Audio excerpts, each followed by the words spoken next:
कविता महाराष्ट्र आता थांबणार नाही म्हणून आहे. सज्जन आता जगणार नाही, दुर्जन आता मरणार नाही. महाराष्ट्र आता थांबणार नाही, गुन्हेगारी थांबणार नाही, रक्तपात रोखणार नाही. महाराष्ट्र आता थांबणार नाही, पक्षफोडी करून आम्ही दमणार नाही, जनतेच्या सेवेत आम्ही रमणार नाही. महाराष्ट्र आता थांबणार नाही. शेतकरी सन्मान निधी योजनेसाठी मुख्यमंत्र्यांनी 3,000 रुपये देणार म्हणून जाहीर केलं. बजेटमध्ये दादा याचा उल्लेखच नाही. लेबर फोर्स पिरियडिक सर्वे 2023-24 ने महिलांच्या बेरोजगारीत आता वाढ झालेली आहे असंही देखील आकडेवारी पुढे आलेली आहे. राजकोषीय तूट देखील अध्यक्ष महोदय 1,10,000 कोटीहून आता 1,36,000 कोटीवर गेली. म्हणजे 1.5 लाखावर जाणार असती अध्यक्ष महोदय by the end of this financial year. पण 46,000 कोटीची जर देणी अध्यक्ष महोदय असतील तर मग हे वर्षही आमच्या शिवेंद्र बाबांचं गेलं. अनेक महापुरुषांचा उल्लेख दादांनी केला, त्यांना वंदन करतोच मी. पण त्यातही त्यांनी पुण्यश्लोक अहिल्यादेवी होळकरांचा उल्लेख केला. अहिल्यादेवी होळकरांनी धार्मिक स्थळांना मोठी मदत केली, शेतकऱ्यांना भरभरून मदत केली. या त्यांचं नावाचा उल्लेख केला म्हणून हा प्रश्न आहे की महाराष्ट्रातल्या शेतकऱ्यांनी अर्थसंकल्पाने अध्यक्ष महोदय काही दिलं नाही. पुण्यश्लोक अहिल्यादेवींच्या खजिन्यामध्ये पेशव्यांना कर्ज देण्याची ताकद होती. महाराष्ट्र राज्याच्या खजिन्याची आज काय अवस्था आहे? आणि आज आपण महापालिकेला देखील कर्ज देऊ शकत नाही अशी आपली परिस्थिती आहे.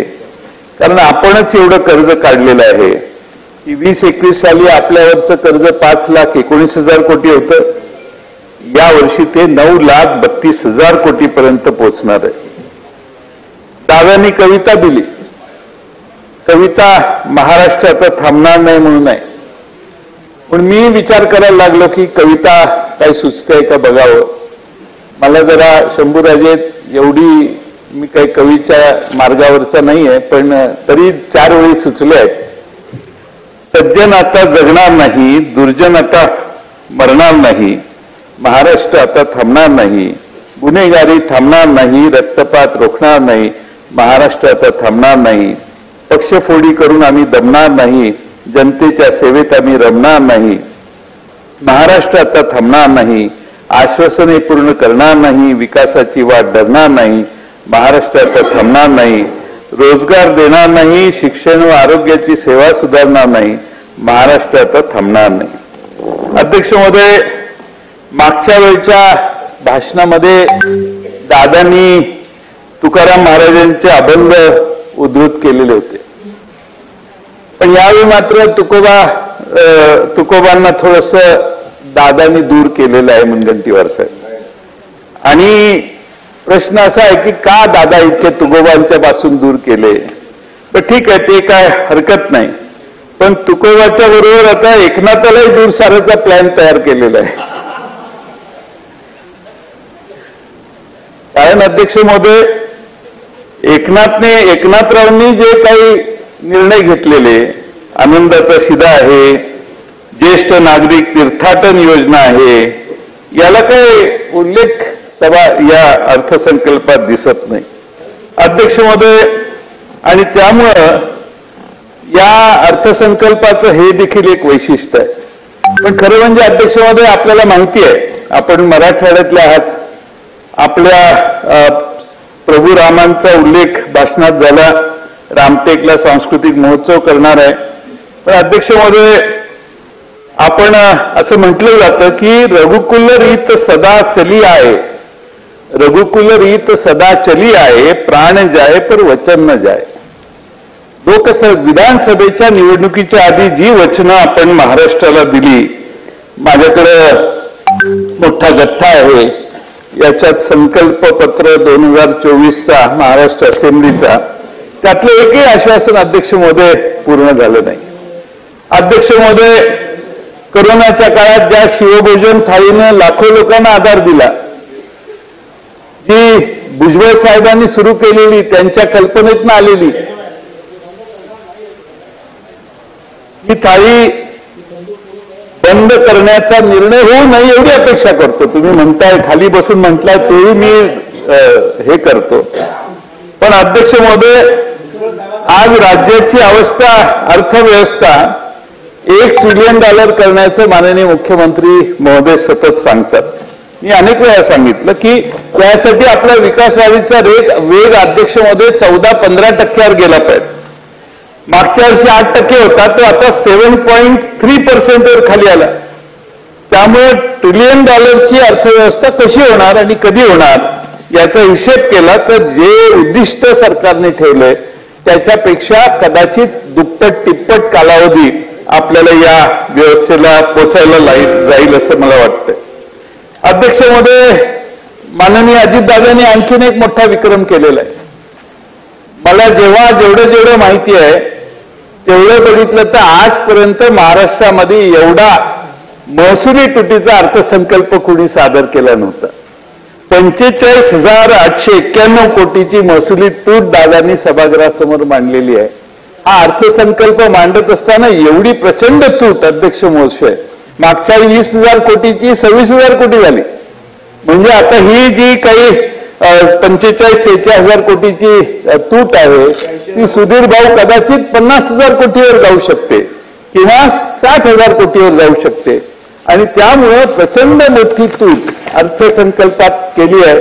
हा एक नवा विक्रम महाराष्ट्राच्या अर्थसंकल्पातला आहे असं मला म्हटलं तर काही वावगं ठरणार नाही. अध्यक्ष महोदय, नवीन रोजगार निर्मितीसाठी काही भरीव तरतूद नाही, नव उद्योजकांच्यासाठी काही नाही, आदिवासींच्यासाठी काही नाही, तरुण तरुणींसाठी काही नाही, ज्येष्ठ नागरिकांसाठी काही नाही. त्या महिलांच्या 1,500 रुपयाचे पैसे जे दिले त्यातनं ते आदिवासींच्या बजेटमधूनही काही पैसे घेतलेत आणि SC सामाजिक न्याय विभागाकडूनही काही पैसे घेतले, म्हणजे तिकडेही काही बोजा टाकलेला आहे. आणि म्हणून अध्यक्ष महोदय, काही हरकत नाही, शेवटी महिलांची योजना आपण जाहीर केलेली आहे ती सतत कायम ठेवायला वेगवेगळ्या ठिकाणाहून आपण पैसे मिळवण्याचा प्रयत्न करताय, त्याच्यात माझी काही तक्रार नाही. पण SC आणि ST या बजेटमधूनही आपण आता तिकडनं पैसे इकडे वळते करतोय याची नोंद अध्यक्ष महोदय घ्यावी. अध्यक्ष महोदय, खरं म्हणजे सामान्य माणसाचं स्वप्न असतं घर मिळावं, 4 चाकी गाडी घेऊया. पण अध्यक्ष महोदय, या सगळ्यांच्यावर आता कर दादांनी त्यांच्या पार्ट 2च्या भाषणात वाढवलेले आहेत. आता नवीन औद्योगिक धोरण आणणार आहेत. या धोरणात मी यापूर्वी 2-3दा सांगितलं, दादांनी नोंद घ्यावी की हे धोरण करताना महाराष्ट्रातली जी माफियागिरी चालते उद्योजकांना आणि इन्व्हेस्टरना त्रास देण्याची, स्थानिक नेत्यांचे गुंड गुंतवणूकदारांच्या दारात जाऊन सिमेंट, सळी, स्टील, कामगार आमचेच घेतले पाहिजेत असे दम देतात. या सगळ्याला काही मज्जाव करण्यासाठी त्या औद्योगिक धोरणात एक विशेष क्लॉज घालण्याचा प्रयत्न दादा आपण करावा अशी माझी आपल्याला विनंती आहे. मराठवाड्याच्या विकासासाठी काही याच्यात फारसं भरीव नाही आहे. त्या वळण योजना त्या आमच्या वेळी सुरू झालेल्या मांजरपाडा धरण भुजबळ साहेबांच्या पाठपुराव्यानं बरंचसं पूर्ण झालं. ते अध्यक्ष महोदय ते प्रकल्प चालूच आहेत. पण मराठवाड्याला विशेष काय तर त्याचं चित्र या बजेटमध्ये आम्हाला कुठं दिसलं नाही. अध्यक्ष महोदय, करोनासाठी आपण फार आरोग्याकडे करोनापासून जास्त लक्ष द्यायला लागलो. आता ह्या सरकारने लक्ष देण्यात गरजेचं होतं. आता 11,728 कोटी रुपयाची मागच्या वर्षीची प्रोव्हिजन एकदम 3,827 कोटीवर आली. मला याचं कारण जर उत्तराच्या भाषणात कळलं की एवढी कमी आपण आरोग्यावर जर खर्च करायला लागलो तर याचा अर्थ एक की आरोग्याच्या सेवा परिपूर्ण आहेत महाराष्ट्रभर. नवं कोणतंही GBS सारखं जर आपल्यावर आव्हान आलं तर आपण ते सहज लिहिल्या गटा परत पाठवू शकतो असा आत्मविश्वास असेल तर आमची काय हरकत नाही. अध्यक्ष महोदय, या ठिकाणी एवढंच सांगेन की अध्यक्ष महोदय, आज आपल्या सरकारमध्ये आपण बऱ्याच गोष्टी अशा आहेत की आपण फॉरेन डायरेक्ट इन्व्हेस्टमेंटचा डंका वाजवतो, GDPचा डंका वाजवतो. 23-24 साली मी परवाही सांगितलं की 23-24च्या अनुसार दरडोई उत्पन्नात भारतात आपण कमी आहोत, खाली गेलेलो आहे. गुजरात आपल्यापेक्षा वर गेलेलं आहे. याची नोंद सरकारनं घ्यावी. तर आम्हाला आरोप केला जातो की आम्ही गुजरातचं कौतुक करतो. आम्ही गुजरातचं नाही कौतुक करत. आम्ही तुम्हाला जागे करण्याचा प्रयत्न करतोय की ते आपल्या फार पुढे जायला लागले आहेत. एवढीच आमची त्यात भूमिका आहे. अध्यक्ष महोदय, आज या ठिकाणी जीडीपी मध्ये देखील देशाच्या जीडीपी मध्ये आपला 2% आपला पोर्शन कमी झालेला आहे. हे गंभीर आहे. आणि केंद्र सरकारने सांगितलेलं आहे की महाराष्ट्राची ग्रोथ स्टॅग्नंट झालेली आहे. मॅन्युफॅक्चरिंग आणि सर्व्हिस सेक्टरमध्ये आपल्या ग्रोथला घट झालेली आहे. लेबर फोर्स पिरियडिक सर्वे 2023-24 ने महिलांच्या बेरोजगारीत आता वाढ झालेली आहे, असंही देखील आकडेवारी पुढे आलेली आहे. आणि म्हणून अध्यक्ष महोदय, मी या ठिकाणी एवढंच सांगेन की आपण थोडंसं जागं होण्याची गरज आहे. ठीक आहे, आपल्या भाषणात आपण प्रचंड मोठे प्रकल्प जाहीर केलेले आहेत, पण त्या प्रकल्पासाठी निधी किती देणार, प्रत्येक प्रकल्पाची कॉस्ट काय, शेवटी हा अर्थसंकल्प आहे. मुख्यमंत्र्यांनी एखादं भाषण केलं आणि सांगितलं आम्ही इकडून तिकडे टनेल करणार आहे, माझी तक्रार नाही. पण ज्यावेळी अर्थसंकल्पात सांगितलं जातं की 4 टनेल आहेत, कोस्टल रोड आहे, महाराष्ट्रात आणखीन कुठं कुठं प्रोजेक्ट करणार आहे, तर त्याची टोटल कॉस्ट काय, त्यात आमचं सरकार किती गुंतवणूक करणार आहे आणि किती कालावधीत प्रोजेक्ट पूर्ण करणार आहे, याचा तपशील जर सभागृहाला मिळाला तर अधिक बरं होईल असं मला वाटतं. अध्यक्ष महोदय, मी मगाशी जसं महसुली तुटीचं सांगितलं तसं राजकोषीय तूट देखील अध्यक्ष महोदय 1,10,000 कोटीहून आता 1,36,000 कोटीवर गेली. म्हणजे 1.5 लाखावर जाणारच ती अध्यक्ष महोदय by the end of this financial year. आणि त्याचा अर्थ असा आहे की आपण प्रचंड मोठ्या प्रमाणात, म्हणजे आता 9,32,000 कोटी रुपयाचं कर्ज जर असेल तर आपण आता आपलं आर्ग्युमेंट काय आहे, आम्ही फक्त 18-19%वरच पोहोचले, 25%वर पोहोचलो तरी चालतं, मला मान्य आहे चालतं. पण त्याने मग प्रायोरिटी सेक्टर परिणाम त्याच्यावर होतो. गोरगरिबांना जे निधी मिळण्याची आवश्यकता असते, मदत मिळण्याची आवश्यकता असते, ते सगळे सेक्टर मध्ये कपात होते आणि मग ठराविक सेक्टरला नाईलाजाने पैसे द्यावे लागतात. ती पाळी येणार नाही आणि महाराष्ट्राचा समतोल विकास व्हावा. आता आपण मराठवाडा आणि विदर्भाच्या बॅकलॉग मधून जवळपास बाहेर यायला लागलोय. तर आता नवीन बॅकलॉग सुरू करायचे कार्यक्रम सुरू झालेला आहे. म्हणजे रस्ते विकासाच्या निमित्ताने जो बॅकलॉग आहे तो एकदा महाराष्ट्रात कॅल्क्युलेट केला तर कदाचित असं लक्षात येईल, समृद्धी महामार्गाच्या पलीकडे विदर्भाला दुसरा नवा बॅकलॉग हा जो तयार झालेला आहे त्याच्यात विदर्भाला आणि मराठवाड्याला आणि खास करून खानदेशला या इन्फ्रास्ट्रक्चरचे फायदे किती मिळाले याचा अभ्यास केला तर उत्तर नकारात्मक येण्याची शक्यता आहे. अध्यक्ष महोदय, आज आपण डबल इंजिन सरकार म्हणतो, आमचं ऑब्जेक्शन नाही, पण निवडणुकीच्या आधी डबल इंजिन सरकारच्या नावाने आपण लोकांना आवाहन करतो. पण निवडणूक संपल्यानंतर केंद्र सरकारकडून जी ग्रांट्स इन एड येते ती अध्यक्ष महोदय लगेच कपात होते. त्यामुळं मागच्या वेळी आपल्याला अध्यक्ष महोदय 23-24 ला 65,444 कोटी आले, 24-25 ला एकदम 52,000 कोटी रुपये आले. अध्यक्ष महोदय, आपल्या टॅक्स मधला वाटा 69,000वरून 77,000 कोटीवर गेला. म्हणजे आपण कॉन्ट्रीब्युशन केंद्र सरकारच्या टॅक्स मध्ये जे काही देशात कर गोळा होतो त्यात आपलं कॉन्ट्रीब्युशन जास्त असताना देखील केंद्राकडून येणारी मदत कमी व्हायला लागली आहे. ही खरं म्हणजे अध्यक्ष महोदय चिंतेची बाब आहे. महागाई कमी करण्यासाठी काही ठराविक याच्यात ठोस उपाययोजना असतील असं वाटलं, तेही नाही. एक्सपोर्ट मध्ये घट होते, हाही दुसरं आव्हान आपल्या सर्वांच्या समोर आहे. मुंबईचा पर कॅपिटा इन्कम चांगला आहे, मुंबईचा विकास झाला पाहिजे, त्यात काही आमची तक्रार नाही. पण बिग तिकीटचे ज्या योजना प्रोजेक्ट मोठे मोठे जाहीर केले अध्यक्ष, आज महाराष्ट्रात परिस्थिती काय, कॉन्ट्रॅक्टर बोर्ड लावायला लागलेत की आम्हाला जेवढे पैसे आले तेवढे आम्ही काम केलेलं आहे, पुढचे पैसे आले तर आम्ही पुढचं काम करू. अशी महाराष्ट्रात कॉन्ट्रॅक्टरांची सरकारबद्दल गैरविश्वास निर्माण झालेला आहे. कॉन्ट्रॅक्टर आंदोलन करायला लागले आहेत. जिल्ह्यामध्ये कॉन्ट्रॅक्टर उपोषणाला किंवा धरणं धरायला बसलेले आहेत. मग एवढं चांगलं जर सगळीकडे असेल तर मग त्यांचे पेमेंट कधी मिळणार, हाही दुसरा अध्यक्ष महोदय माझा प्रश्न आपल्याला आहे. आणि अध्यक्ष महोदय, मी तुम्हाला सांगितलं की विविध जिल्ह्यात डिस्पॅरिटी इतकी मोठी तयार करतोय आपण की मुंबईचं दरडोई उत्पन्न 4.5 लाख आहे आणि नंदुरबारचं 1.5 लाख आहे. मग मुंबईच्या जवळ नागपूर, रायगड, सिंधुदुर्ग, कोल्हापूर, पालघर हे बऱ्यापैकी आहेत, पण बाकी सगळ्या जिल्ह्यांचं दरडोई, तुमच्या जालना जिल्ह्याचं दरडोई उत्पन्न बघा अध्यक्ष महोदय, फार कमी आहे. त्यामुळं या ठिकाणी ह्युमन डेव्हलपमेंट इंडेक्स मध्ये देखील दुसरे जिल्हे मागे जायला लागलेले आहेत आणि ठराविक जिल्ह्यांच्यावरच भर आहे. हे अध्यक्ष महोदय आपण लक्षात घेतलं पाहिजे. अध्यक्ष महोदय 45,000 पानंद रस्ते बांधणार असा उल्लेख आहे. प्रोव्हिजन आहे का? प्रोव्हिजनच नाही.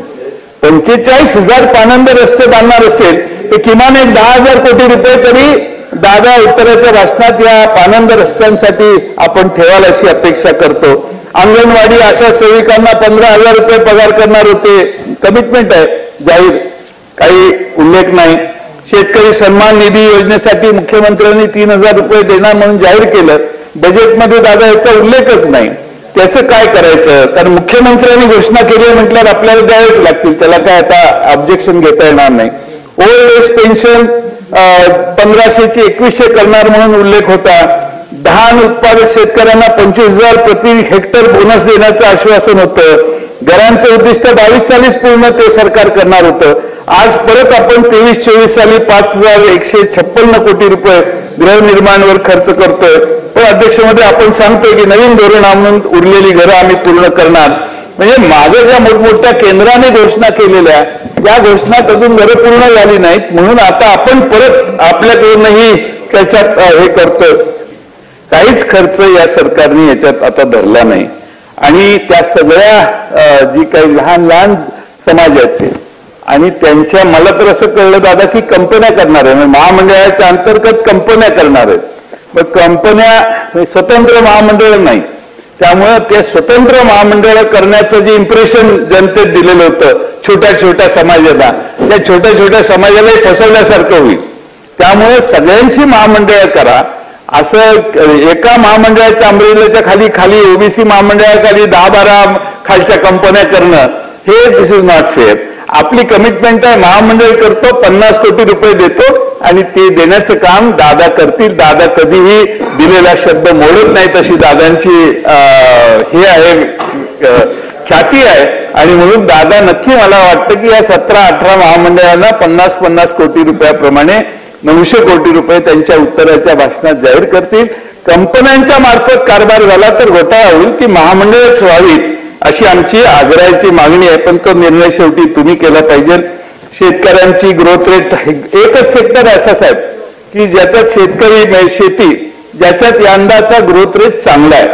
म्हणजे सर्व्हिसेस कमी झाल्या, इंडस्ट्रीमध्ये देखील कमी झालेलं आहे आपलं, पण शेतीमध्ये आपला ग्रोथ रेट चांगला आहे. पण दुर्दैवानं कालच्या बजेटमध्ये ग्रोथ रेट चांगला असणाऱ्या सेक्टरलाच फार कमी पैसे दिलेले आहेत. 7,000 कोटीची तरतूद कमी केलेली आहे आणि त्यामुळं कृषी मंत्री या ठिकाणी बसलेले आहेत. तर त्यांना चांगलं काम महाराष्ट्रभर करायचं असेल तर जास्तीचे पैसे तुम्हाला देण्याची आग्रह आम्ही दादांच्याकडे करतो असं या निमित्तानं सांगतो. कारण ग्रोथ रेट चांगला आहे, त्यातच गुंतवणूक जास्त केली तर न्याय मिळू शकतो. शेवटी प्रश्न बांधकाम, सार्वजनिक बांधकाम विभागाचा आहे. अध्यक्ष महोदय 19,000 कोटीची तरतूद केलेली आहे. देणी किती आहेत?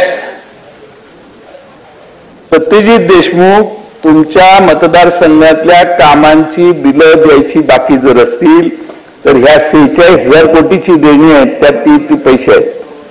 46,000 कोटी रुपये अजून सरकारचे देणं आहे आणि ते बांधकाम मंत्री महोदय नाही आहेत, पण बांधकाम मंत्री महोदय म्हणत होते 31 तारखेच्या आत मला 18,000 कोटी रुपये तरी द्या. त्यांना मिळाले की नाही माहित नाही, दादा त्याच्यावर प्रकाश टाकतील. पण 46,000 कोटीची जर देणी अध्यक्ष महोदय असतील तर मग हे वर्षही आमच्या शिवेंद्र बाबांचं गेलं आणि पुढचं वर्षही कामाला गेलं. कारण 2 वर्षात 19,000-38,000 कोटी रुपये खर्च होणार.